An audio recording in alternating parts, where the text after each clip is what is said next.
તો ગયા શુક્રવારે બે ગુજરાતી ફિલ્મો આવી, કારખાનું અને વાર તહેવાર. બંનેનું બબે દિવસનું કલેક્શનનો રિપોર્ટ આવ્યો છે આપણી પાસે. રવિવારનો રિપોર્ટ હજી નથી આવ્યો. શુક્રવાર અને શનિવારનું કેટલું કલેક્શન થયું છે એનો રિપોર્ટ આવ્યો છે, તો એના પર આપણે ચર્ચા કરીશું. આપણે કારખાનના રિવ્યૂમાં એક વાત કરેલી હતી કે ભાઈ આ ફિલ્મ છે જે કોન્સેપ્ટ જે રીતનો છે પણ એ પ્રમાણમાં ફિલ્મનું પ્રમોશન નથી થયું. ગઈકાલે જ મારે મેકર્સ તરફથી એક ઇન્ફોર્મેશન આવી કે એવા સંજોગોમાં એ લોકોએ ફિલ્મનું પ્રમોશન નથી કરી શક્યા.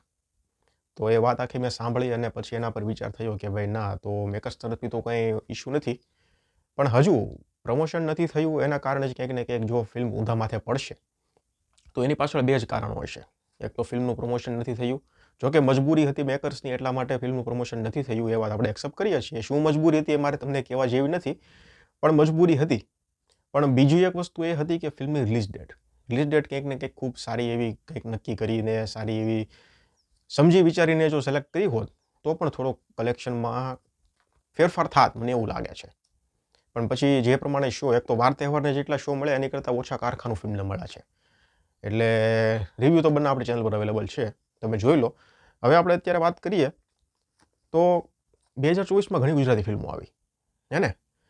એમાં જમકુડી, પછી કોન્ટેન્ટની દ્રષ્ટિએ, સપોર્ટની દ્રષ્ટિએ વાત કરીએ તો કસુંબો પણ સારી એવી ચાલી છે. કલેક્શન નથી આવ્યું અને કોન્ટેન્ટ સારો હતો જમકુડીનો, પેલા કસુંબોનો. જમકુડીનો કોન્ટેન્ટ પણ સારો હતો અને કલેક્શન પણ માર ફાડાવ્યું છે, તમને બધાને ખબર જ છે. અને પછી આ ફિલ્મ આવી કારખાનું. જોકે ઝીરો પ્રમોશન છે અને રિલીઝ ડેટને લીધે ક્યાંક ને ક્યાંક આ ફિલ્મ છે દબાઈ જશે એવું અત્યારથી મને કલેક્શન પરથી લાગે છે. કારખાનું છે એનો કોન્ટેન્ટ પણ સારો છે. ચૂપથી ક્યાંક ને ક્યાંક આશા હતી, પણ ચૂપ તો આખી ચૂપ થઈ ગઈ.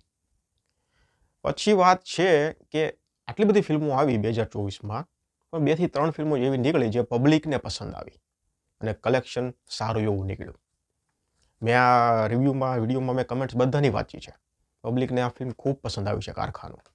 એટલે હવે પ્રમોશન થયું નથી થયું એ વાત જવા દો, માઉથ પબ્લિસિટીથી આ ફિલ્મ ચાલે એવી આશા છે. એટલે પબ્લિક સપોર્ટ કરશે ને ફિલ્મને તો ક્યાંક ને ક્યાંક થોડું એવું સારું એવું કલેક્શન નીકળશે અને મેકર્સ પછી આ ટાઈપનો બીજો કોન્ટેન્ટ, આ મેકર્સ તો ઠીક છે પણ બીજા પણ મેકર્સો છે એ વિચારશે ખરી. એટલે હવે પબ્લિક પર છે જે કાંઈ છે એ બધું. તો વાત છે આપણે બીજા દિવસના કલેક્શનની. પહેલા દિવસનું અને બીજા દિવસનું કેટલું કલેક્શન થયું છે.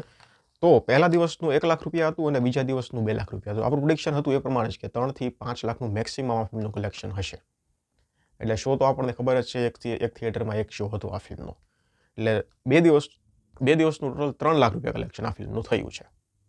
એની સામે જ વાર તહેવારની વાત કરીએ તો વાર તહેવારનું કન્ટેન્ટ આમ કહો તો ઠીકઠાક કહી શકાય એવો છે અને પ્રમોશન તો એનું પણ ઝીરો જ હતું. એટલે એનું પહેલા દિવસનું કલેક્શન 2 લાખ રૂપિયા આવ્યું છે અને બીજા દિવસનું કલેક્શન 5 લાખ રૂપિયા આવ્યું છે. જોકે શો એના વધારે હતા એટલે એ પ્રમાણમાં ફિલ્મનું કલેક્શન છે એ નીકળ્યું છે. પણ એ ફિલ્મ હવે લાંબો સમય સુધી ચાલે એવી આશા નથી. કારખાનું ફિલ્મથી આશા છે, કારણ કે એનું બધા લોકોની કમેન્ટ સારી આવી રહી છે. એક પણ કમેન્ટ મારા વિડીયોમાં અત્યારે નેગેટિવ નથી આવી. હા, એવા લોકો પણ હશે તો ખરી જ કે ભાઈ ફિલ્મ અમુકને નહીં ગમી હોય કે જે હશે એ, પણ મારા વિડીયોમાં નથી આવી. એટલે અત્યારે તો એવું લાગે છે કે ભાઈ 100% રિસ્પોન્સ સારો મળી રહ્યો છે. એટલે હવે આવતા વીકમાં આ ફિલ્મના શો લગભગ ક્યાંક ને ક્યાંક વધશે, મને એવી આશા છે. અને વાર તહેવારના શો લગભગ નીકળી જશે. વાર તહેવારના 2 દિવસનું જે કલેક્શનની વાત કરીએ તો 7 લાખ રૂપિયા કલેક્શન થયું છે અને એની સામે કારખાનું છે એનું 3 લાખ રૂપિયા થયું છે. બેમાંથી તમને કઈ ફિલ્મ પસંદ આવી એ પણ મને કમેન્ટમાં જણાવો. અને કારખાનું તમે જોઈ લીધી હોય તો તમને પસંદ આવી કે ના આવી, તમારો જે કંઈ મત હોય એ મને કમેન્ટ સેક્શનમાં જણાવજો. ધન્યવાદ.